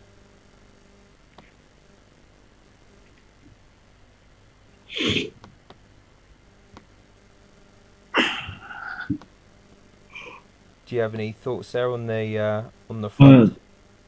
Not necessarily. I think even the wood. It's do you think this is a one piece front, or I think it's been glued in the middle, but interesting because it's similar to the violin I have right now, where when you go towards the middle, the wood rings gets wider. Maybe he also picked one of these wood to mimic the original instruments. Yeah, a bit kind of wider grained than you would normally expect, I suppose. Yeah.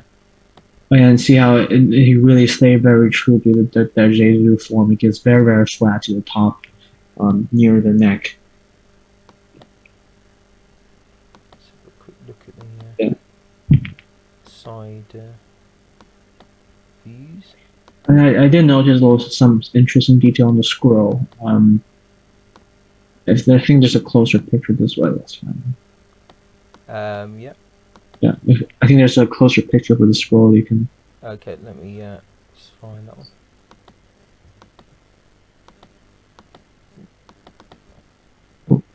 Oh, From the front or? I guess we can look at the front as well. See, this one has a graph neck, and we can tell the scroll is intentionally made. It's kind of slanted, very wild. That's pretty amazing. I didn't think that he would intentionally copy the deficiency of the original instrument, but he really stayed damn true to that Jesu. It's quite amazing. Oh, this would be the kind of Vuillaume that I would definitely like own and keep. If I should ask him now, because they can give me a discount. Yeah, contact them. Ask if you can try it. Why not? Yeah, I mean, actually, if I'm ever visiting, I don't know which city they're in, but if I'm ever visiting, I would definitely actually visit a shop and just ask to try this Vuillaume. They'll quickly find out how horrible violinist I am and just stop me from what I'm doing. You'll be banned forever. No, I'm sure Yeah. you're a very good player. I'm sure your playing is a lot better than mine, which is basically non-existent. So Yeah, I mean, I'm not a 10, but 1 to 0 is definitely a huge leap. you can see at the back how, as you say, it's kind of quite slanted Mhm. in a way, the scroll. But really fascinating details on this particular example. That's quite a nice view of the Yeah. scroll there. You can really spell the tool mark. Just I'm not too sure what's going on with these vertical things. It doesn't look like there's a scroll graft. I don't know if there are cracks that's been repaired. No idea. It looks like there's a graph to me if you zoom in. Yeah, the graph is nice. I mean the scroll. You can see some vertical lines. Just draw it for you.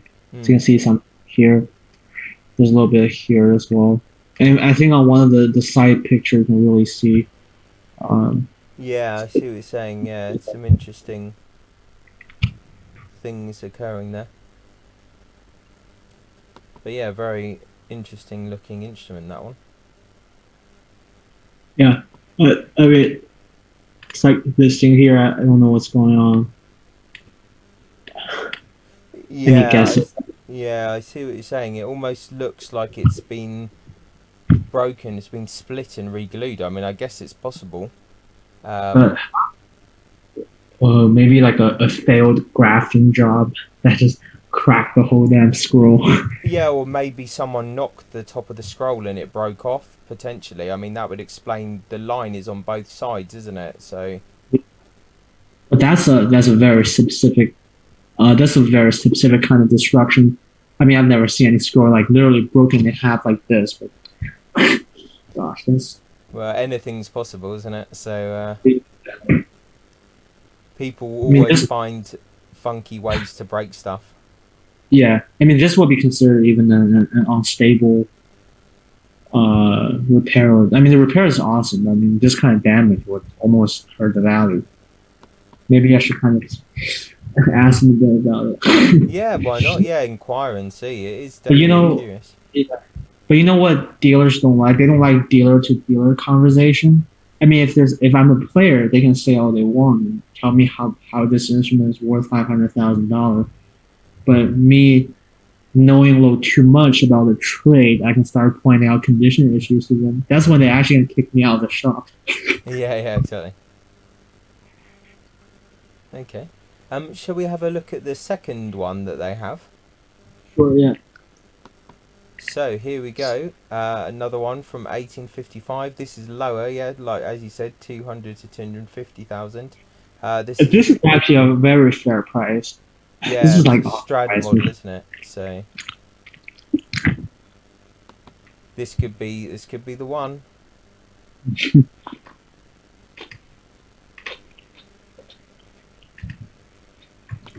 That look like there's things. Sorry.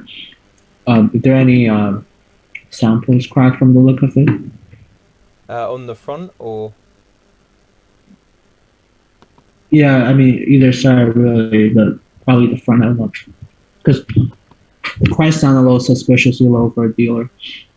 I don't know. But then the Del Gesù models must be a bit rarer perhaps than the Strad models, no? So do they not have a premium because of that, or?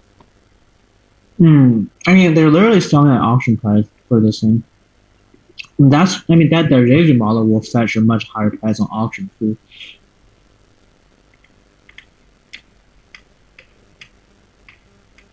I mean, because considering that their instrument traded every other month, their Vuillaume level instrument traded every other month, it would be a very quick sell if they put it on auction. There's a reason that they keep it for so long. They must be able to make a higher price out of it, unless there are actually condition issues, which I have no idea. It doesn't look like there's any samples crack or even any serious crack on this one. No. So curious, yeah. Or if they're... Oh, actually, I just wondered. I mean, I'm not sure, but they're hanging up the instruments. So could the line that we saw be from the photography where they've been hanging it up? Oh, that is true. That is true. Because it's a lot more obvious on this one that it's a white line, which would be like a kind of... Oh, yeah, it does. But then again, it looks... Yeah, another one, I don't think so. I don't think the other one's... Yeah. Yeah, I was just wondering. But, no, that one, that's very much different, so... It's, Yeah, and all of these seem to have a little peg hole crack as well. Apparently, the auction will treat peg hole cracks very seriously. I don't know why they would. I mean, actually, the scroll looks kind of funny. It's interesting because I've heard some dealers say that things like cheek repairs that you see on older instruments that you probably wouldn't do so much anymore, where a whole chunk's taken out, that they would call that like a minor issue, and it would have a minor effect on value, which I find interesting, because to me, if I saw a massive cheek repair on like a Vuillaume or something, I would have thought that's quite a big issue, but apparently that isn't so much of a problem. I think it depends, because remember that instrument I consigned to T2? They're literally like cutting my SA in half because of the repair to the scroll and the peg hole crack. So that could be the condition issue why this instrument is being offered at a little lower price. Yeah. But I thought that should be common, you know? I mean, after all these years. That's true, yeah. What do you think of this one then? Just a fairly another kind of... It's one of those Strad model, but in a bit of a worse condition. Hence the price, I guess. Yeah, I mean, for dealer price, it's a bit on the lower end. But I guess, I mean, no surprise if it's a nice sounding instrument, because it definitely has been played for quite extensively. So, you know, if you're into that, this would be perfect, because the price is right. It's a very well played instrument. It's a little suspicious about that little dab of varnish on this.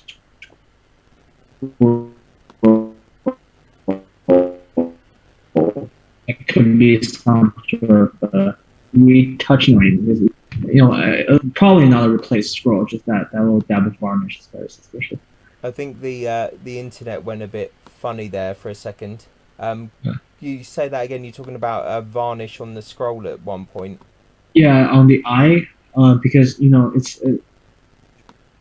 what they say what French scrolls do is that they tend to have very flat eye, and you also see a little bit of red varnish, and it almost make me think if this is an original Vuillaume scroll, which I think it is, because it checks all the boxes for a Vuillaume scroll. Just that little extra dab of varnish just looks kind of funny. You know, that it's almost like the little red nose of a clown. That's what I call it. Because, yeah, because violins have this, and I just don't like the aesthetic of it. Yeah, that's fair enough. Yeah. So any further comments on this one?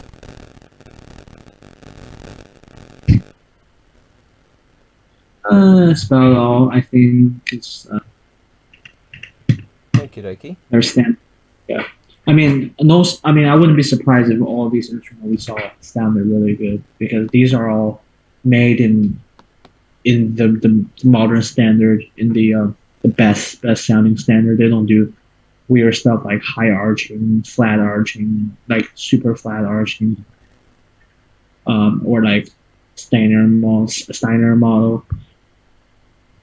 Some of the late Colimazon, like the one I sold a month ago, is flat, where if you remove the bass bar, you can actually see from one F hole to the other F hole. The French, Okay. they do that all the time. But Vuillaumes are always true to the Italian arching.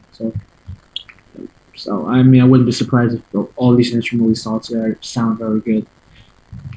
Okay. So we've seen 16 instruments. Do you have a favourite?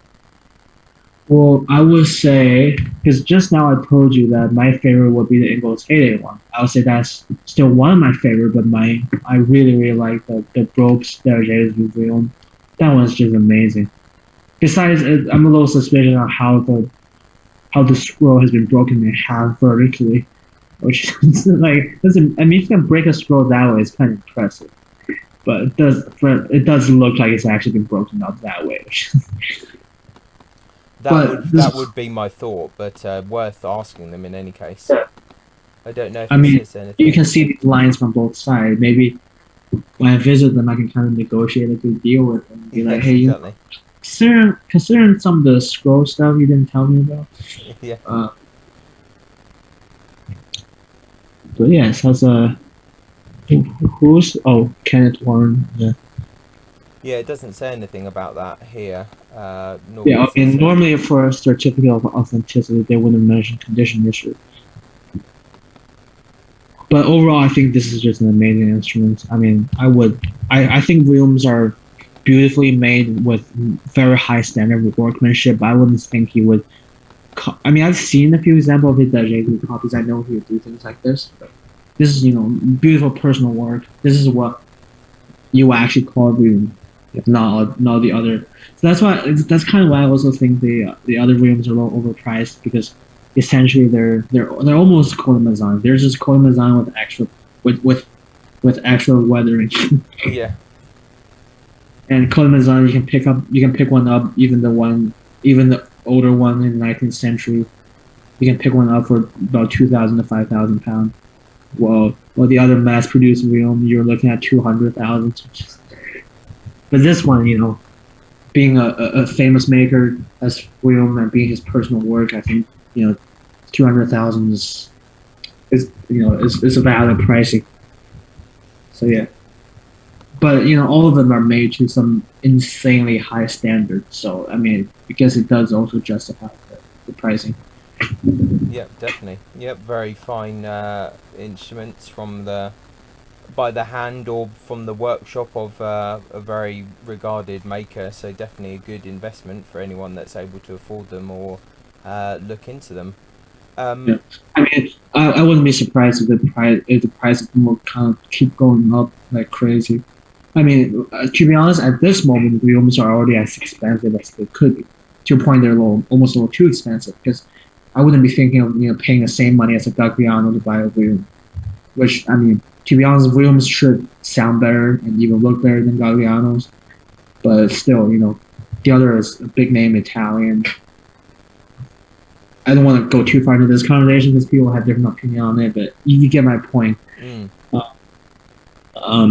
Yeah, but other than that, yeah, I also quite like the Tsar Nicholas, because that's also a bit of a special instrument. But I think that one's just very typical high quality French work. It almost looked like one of the I think the shop's called César Français. I forget what it's called. Some of those higher end French workshop work. So there's nothing too personal to this instrument, I would say, but to a point, it looks like one of those other French, high-level French instruments valued at around 10,000 or 20,000 pounds. This one, also, I mean, it's been played by Isaac Stern, so just by that alone, Yeah, exactly. Yeah. and you see that this volume's actually been on the painting. I think you had to click something on the page, like further images. You can actually see Further images. Yeah. you see that this volume has been on Yeah. So it has real provenance. This. Yeah. I think Almost like that's. yeah. I think was this? Yeah, it was commissioned. Um, was it? I think that's kind of. Um, yeah, talented Russian violinist, um, who was kind of known to Tsar Nicholas. So Or you I can think, click. Please click here. I wonder what happens if you click there.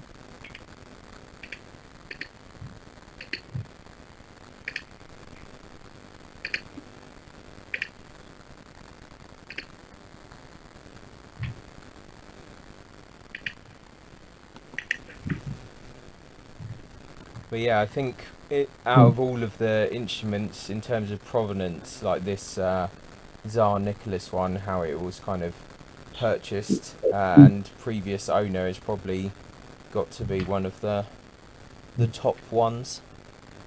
Yeah. I mean, also you can. I think you can read even more about this if you could read more. Yeah, it does Then you mention a bit go. You more. go down and click. Please click here. Oh, okay.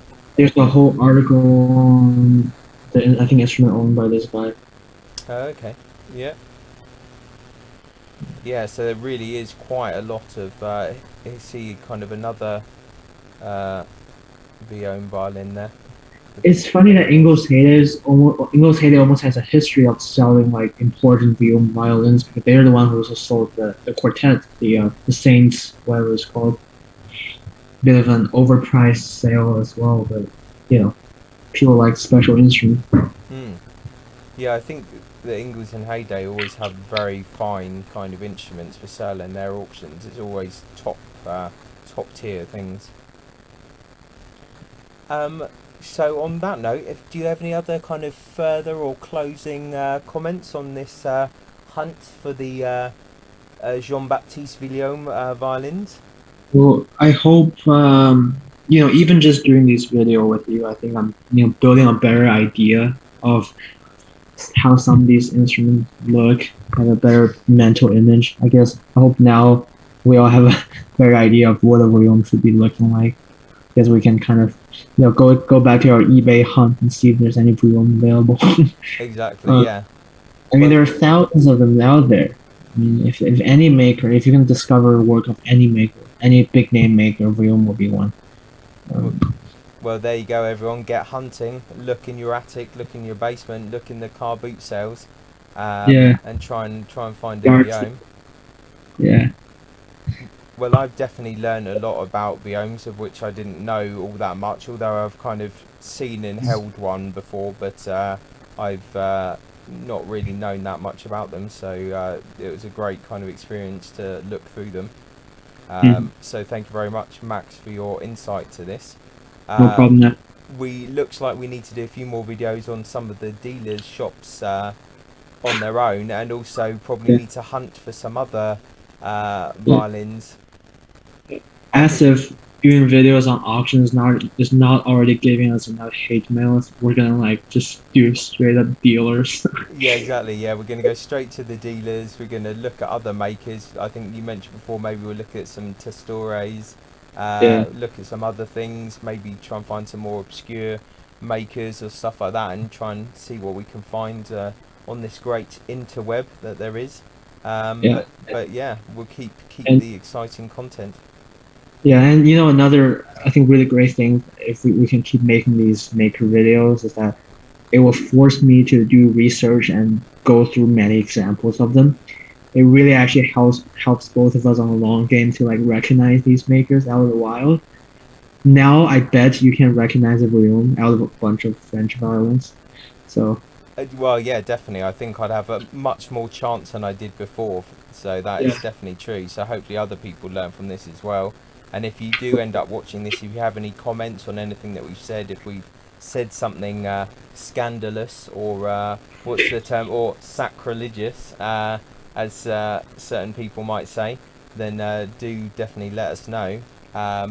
So yeah, I mean, massive thanks for everyone that's kind of watching this and watching our crazy journey. Massive thanks to Max for his knowledge, because I have basically no knowledge about the Vuillaumes at all, so it's great. Yeah, look forward to another video. So once again, massive thanks, Max. Massive thanks to anyone that's watching this video, and we will catch you next time. So it's bye from me. And Bye, Max, everyone. yeah, so go for it, Max. Oh, sorry. Go for it. Say goodbye. Cut you off there. Oh yeah, of course. Bye, everyone. Thank you so much for watching, and I'll see you guys next time. Cool. Ciao, everyone. Bye. It's funny. I was gonna. Many thanks for tuning in to the Musical Instrument Investigator. I hope that you enjoyed the video. If you did, then please like, subscribe and turn on notifications, and watch out for the next video coming soon.